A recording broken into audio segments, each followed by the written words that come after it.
Previously in the complete creation. This is not what they found at the site. So I took the liberty of correcting Mickelson's drawing by simply drawing the sediments as the tidal flats that they are. The drawing is now more scientifically accurate in depicting the find and the site. As a result, the interpretation becomes obvious. The dinosaur didn't wade out into deeper water. The dinosaur was walking on soft mud, apparently with little to no water on top. In the time that it took the dinosaur to walk a few steps, the water rose deep enough that the dinosaur was forced to swim.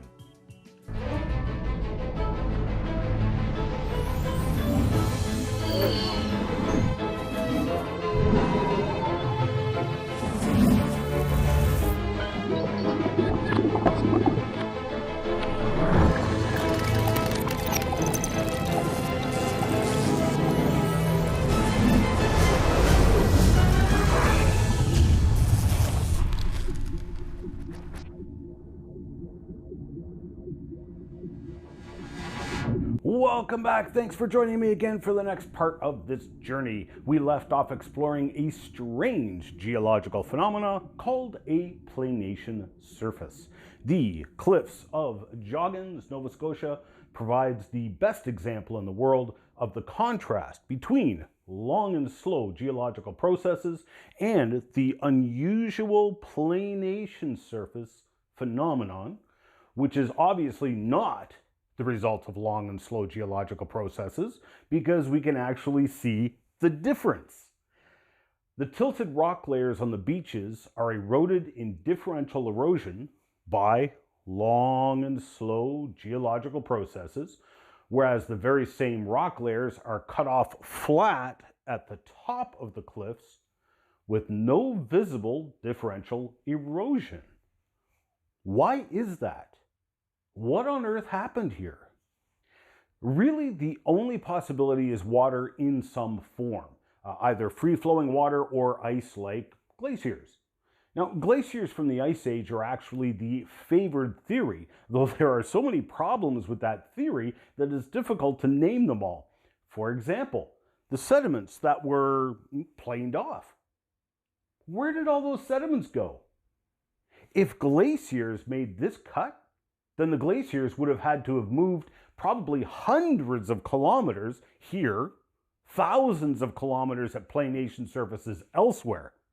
Nobody believes glaciers move hundreds or thousands of kilometers. Furthermore, glaciers don't cut flat surfaces. They cut gouges and leave behind glacial till and moraines. Evidence that they were there. Furthermore, glaciers, by definition, move downhill by gravity. There is no downhill for these gigantic planation surfaces. By definition, a planation surface was originally made flat and level. So that leaves us with water as the culprit that cut these planation surfaces. Now, fast-moving water with sand suspended in it can act like liquid sandpaper and can perform incredibly fast carving of any rock, no matter the rock hardness. Let's head out to Western Canada. Here we are standing on top of the Hand Hills in Alberta. Now, it's a small hill that's been planed flat. Southeast of here, on the border of Saskatchewan and Alberta, there is the Cypress Hills. Stand on top and turn around 360 degrees to admire how beautifully flat it has also been planed. Both are planed flat across the top about 4,500 feet above sea level. Further southeast of there, you will find the Flaxville Plateaus of Montana, also planed flat. These were all probably the same surface, with the land in between these hills now scoured away by massive erosion. The hills are capped with what most would call river rocks. They're rounded by water, and I agree. Except these rocks tell a unique story. First, They're composed of a rock called quartzite, which is a really hard, tough stone that was made up of sand fused together under extreme heat and pressure. It's really hard. But when you go to visit Cypress Hills, Highway 41 goes up and over the park, and the rock cut exposes this thick cap of rounded quartzite boulders. Stop and take a really close look at the rocks. They have these strange circular marks. They're peppered with them. Multiple geologists and researchers, both creationary and adherents to conventional deep-time geology, have come to the same conclusion. These marks were produced by the quartzites being hammered against each other. Hold up. Some of these rocks are quite large. And glaciers sure aren't going to hammer these rocks together, and they've been hammered together a lot. In order to make those hammer marks, the rocks have to have a minimum velocity to strike each other and create those hammer marks. Gently rubbing them together or even compressing them under tremendous force does not produce these hammer marks. Compressing the rocks together can create marks on the rocks, and you do find such marks amongst some of the quartzites, but it's a mark, not a fracture. Only one rock moving at high velocity relative to another and striking it creates these circular percussion fractures. So what process would pick up billions of these rocks, hammer them together at high velocity? Well, I'll tell you right now, it sure ain't no slow and low geological process, that's for sure. But incredibly fast-moving deep water is the only thing that could do this. Water deep enough and fast enough to pick up these boulders, which sometimes weigh tens of kilograms.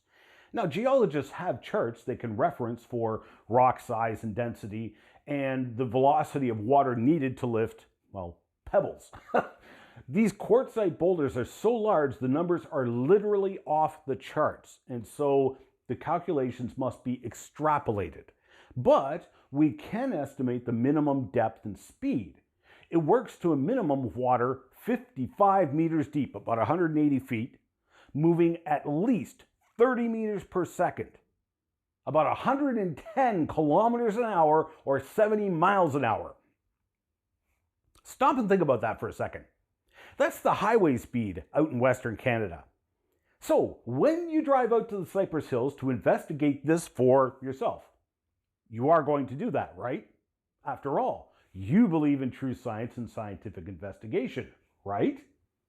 Well, when you drive out there, and as you're driving along the highways, envision water moving at the same speed as you, picking up these boulders, weighing tens of kilograms, hammering them against each other as it drags them across the countryside. There is no present-day processes like that today, is there? The present cannot be the key to the past, but my Bible talks about a time when all the continents were underwater, so the Bible can certainly be the key to the past, but it gets better. When you go to the Cypress Hills to scope out the joint, pay close attention to the boulder size. As the water transporting the rocks gets slower, it is no longer moving fast enough to carry the big rocks.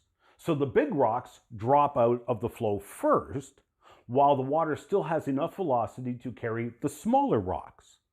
As the water slows down more and more, eventually all the rocks drop out. So with that in mind, we can stand where the smallest boulders are and face towards the largest boulders, and we can now deduce what direction from where the rocks came. Well, it turns out it's in a southwest direction. So here's Cypress Hills today. So if we start walking in that direction, looking for the source for these quartzite boulders, you'll walk over 1,000 kilometers before you find an outcrop of identical quartzite. you'll find yourself in Idaho. Now, that's the nearest outcrop of this quartzite. So let's assume the boulders came from the nearest and not the farthest, which is, well, farther still. So, from the evidence at hand, we can draw a couple of conclusions. A huge, provincially sized sheet of water, at least 55 meters or 180 feet deep, moving at highway speeds, a minimum of 70 miles an hour or 110 kilometers an hour, ripped up rocks in Idaho, transporting them over 1,000 kilometers, planing off mountaintops in Alberta and depositing these quartzite boulders. But notice, there's this really annoying mountain range called the Rockies, right in between the original point of the rocks and the destination in Alberta where those rocks were dropped off. So you got two choices. Either the water went up and over the mountains at highway speeds, carrying huge boulders over 1,000 kilometers, or the Rocky Mountains had not yet risen up. So I would contend that sometime in the past, before the Rocky Mountains had risen, and by deduction, before any of the other major mountain ranges on planet Earth rose up, because it would appear that all the major mountain ranges rose up at the same time, before all of that, all of the continents were underwater. The Hand Hills in Alberta, the Cypress Hills of Alberta and Saskatchewan, and the Flaxville Plateaus of Montana were in all likelihood one planation surface which was cut up by further erosion after its formation. The problem is that planation surface would have been at least 500 kilometers wide. So what would you call it if you had a sheet of water 55 meters deep, 500 kilometers wide, moving at 110 kilometers an hour, 1,500 meters above sea level, going across northwestern United States and southwestern Canada? Well, first things first, I think I would call that a catastrophe of global proportions. And because it involves a lot of water, that would be a global flood. Am I right? Creationary scientist Dr. John Baumgartner was the developer of the highly respected 3D spherical geophysical computer simulation system called Terra. This simulation system is multi-purpose, originally designed for modeling dynamics of planetary mantles. With his techniques used in the Terra program, Dr. Baumgartner and Dr. Daniel Barnett presented a paper in the 1994 Third International Conference on Creationism. They were modeling the dynamics of the oceans on Earth if all of the continents were submerged, and because he leans towards the conventional Pangea model of the original supercontinent, they were specifically trying to model the currents in what is called the Tethys Sea. Now, what they discovered quite by accident was that whenever the continents were underwater in the computer models, the oceans would break down into gigantic Coriolis currents caused by the rotation of the Earth. It was for the same reason and in the same form that hurricanes currently rotate counterclockwise in the northern hemisphere and clockwise in the southern hemisphere. Now, right now, the oceans do fall into these currents, but the land effectively stops the currents from building up. This is what makes our ocean currents like the Gulf Stream. They are relegated in speed and location by the position of the continents boxing them in. As Doctors Baumgartner and Barnett discovered by accident, the moment the continents become submerged, you would get gigantic vortices forming in shallower waters, with the computer modeling showing speeds of 40 to 80 meters per second. That's 144 kilometers an hour or 90 miles an hour to as much as 288 kilometers an hour or 179 miles an hour. Now, this is just a computer model, so the numbers may be off, But the surprise deductions are actually logical when you think about it. You can get these huge gyres of water forming in shallower waters. Now, as the land starts to rise out of the floodwaters, you get a combination of high currents forming as the water leaves the land. Picture a plate in your kitchen sink and pull it up flat out of the water. The water runs off and can pick up some pretty good speeds. It's the same with the continents rising up out of the floodwaters. Only now on top of that, Coriolis currents can ramp up water speeds to tens of meters per second, far above cavitation speed, where the fast-moving waters can both erode rocks and rip up layers of rock like the quartzites in Idaho. It rips them up and transports them. It rounds and pummels the rocks against each other, cutting planation surfaces across the countryside. But I did say we find planation surfaces all over the world. They are found on every continent. Why? Because every continent was underwater at the same time. It was a global flood. Yes, even Antarctica. These planation surfaces have been traced under the ice by radar, and in some places the planed mountaintops peek out from underneath the ice. Ollier and Payne discuss planation surfaces in great length in their book.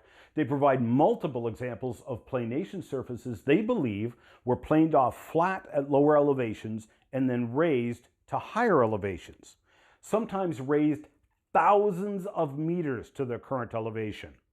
So this can, tilt planation surfaces out of level, or warp them, or break apart the surface into smaller sections, which subsequently get elevated to different heights, like in the Beartooth Mountains of Montana. Now, my good friend Mike Ward took these pictures, and you can see them in his excellent book, Flood by Design, where he writes on the copious amounts of flood evidence. Mike was actually the one who inspired me to investigate planation surfaces, and that research I'll be sharing with you now. Here, even thousands of feet below the planation surface, you can see that these hard granite mountains have been planed incredibly flat and at tremendous altitude. Just how high did those floodwaters get? I don't think they got that high. I think Ollier and Payne are correct in their deduction for this spot at least. I think those planation surfaces were cut at a lower elevation, and then mountain building occurred, breaking up that planation surface into sections and raising them up to varying elevations. But let's go back to the east coast of Canada again to look at an absolutely gargantuan planation surface that many of you may have seen and not recognized. I published a paper, peer-reviewed paper, on this topic back in 2013 in the Creation Research Society Quarterly, so you can read the dry and boring details there if you'd like. I'll give you a synopsis. Because I was unable to find a name for this geographic feature, I named it the Newfoundland Planation Surface after the island on which it is centrally located. So basically, the entire east coast of Canada has experienced a massive planation event covering Nova Scotia, Cape Breton, Newfoundland, right up into Quebec and Labrador. I chased this planation surface for some 2,000 kilometers, climbing many, many mountains. Presumably, the planation surface at Joggins was originally part of this regionally sized planation surface, but because of the buckling and distorting of the planation at the Cobequid Highlands, I'll exclude the Joggins area. So you can go and see this amazing planation surface for yourself. And in fact, if you visited Cape Breton Highlands or climbed Grossmorn Mountain in Grossmorn National Park, you've already seen it. and perhaps didn't even realize it. All of the mountains, starting here, all across Cape Breton, across the western shores of Newfoundland, and quite a ways inland, even to the mountains called the Gaff Topsails, all through Grossmore National Park, across the Bell Strait into Quebec, and even way up into Labrador. You actually drive across this planed surface on part of the Trans-Labrador Highway. All of the mountains have been planed off level with each other. There is an ever so slight bulge to the surface, with the steepest part being from here to the topsails, where the planed surface slopes downhill at a whopping 0.15 degrees. But enough talk, let's take a tour of this surface so you can see it for yourself. It is visible quite a ways inland in Nova Scotia, but the most prominent place you begin to see it is in the Cape Breton Highlands. You actually drive up on the planation surface, but you can't really see it because of the trees. If you get over to a place called Sugarloaf Mountain, as far as the eye can see, yes, there are mountains, but the moment the mountain hits a certain height, it's planed off flat. They all are.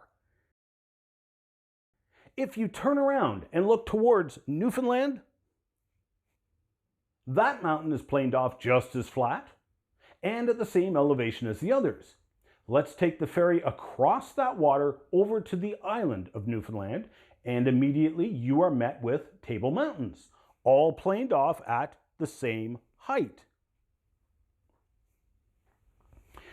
You can follow these planed mountains now for hundreds of kilometers. Climb the mountains right here, just outside of Port aux Basques. Here we are looking north, head up to Grossmore National Park, and you can make it out from even lower elevations. Here's my classy 88 fan I fondly refer to as the Chick Magnet, and I'm conducting my studies on that planation surface, clear as day right here. If you can, climb Table Mountain. This was my first attempt, and you can see the mountains all abruptly end at the same elevation, as far as the eye can see. And shortly after I took this picture, I almost killed myself as I fell off the mountain. Later on, when I did make it up on top of the mountain, it was socked in like this. But as far as the eye can see, it's been planed flat. The entire mountain is composed of a rock called peridotite, and it's fairly rare at the surface, so geologists come from all over the world to study this mountain. Head over to Grossmore Mountain and make the hike up to the top of the plain mountaintop. It's worth it.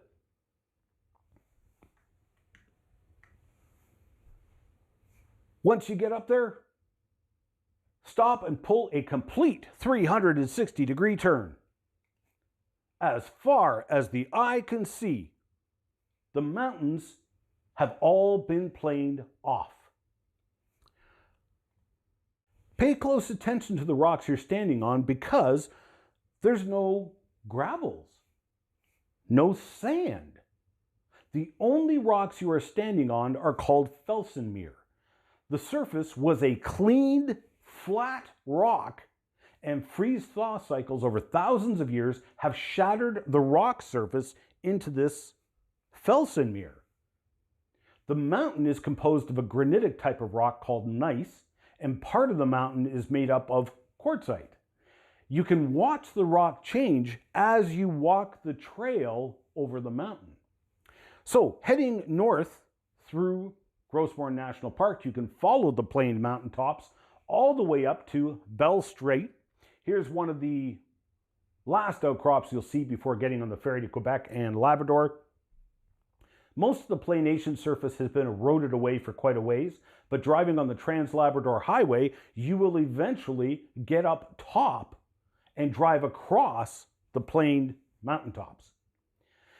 Now, that planed surface, that planation surface gets as high as a little over 800 meters high and is almost flat and level for some 800 kilometers as far as straight as the crow flies.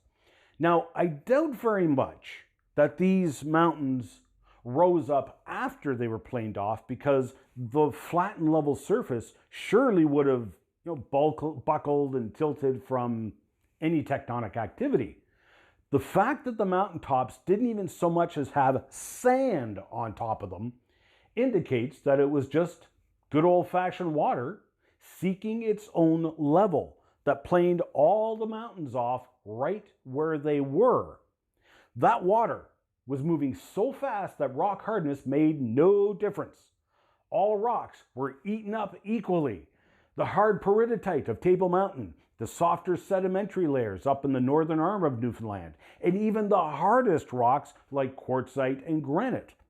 Now, I'll use a complicated scientific term here. The water was moving so fast that rock hardness meant diddly squat. Well, if you had a wall of water at least 800 kilometers wide, 800 meters above sea level, moving fast enough to pulverize any rocks across the entire eastern seaboard and plane down all the mountaintops, what would you call that? I would call it a global flood. Coming up in the next Complete Creation. Did you know that the top 3,000 feet or so of Mount Everest is covered in fossil clams, buried alive in the closed position? Now, last I checked, clams are lousy mountain climbers, but they beat Sir Edmund Hillary to the top by millennia. In fact, every major mountain range on planet Earth has fossilized sea life contained within its rocks. The Appalachians, the Rockies and Alaskan ranges, the Andes, the Swiss Alps, and yes, even the Himalayas. In fact, that's a key factor geologists use in identifying volcanic mountains, is if it doesn't have fossils. You can catch the entire series in a variety of ways. You can watch the show online at www.completecreation.org or www.genesisweek.com. You can also purchase the Complete Creation series in full high definition on Blu-ray or video on demand at completecreation.org. Or support the Miracle Channel with a monthly tax-deductible donation and access the entire Complete Creation series in high definition through Corco, Miracle Channel's video on demand service. We need your support to keep this program on the air. So please pray for us. And if you wish to financially support the program, Canadians can make a tax-deductible donation to Core Ottawa, Canada North Post Office Box 72075, Ottawa, Ontario, Canada, K2K2P4. Or you can make a donation via PayPal online at ianjuby.org/donations. And thank you for your support.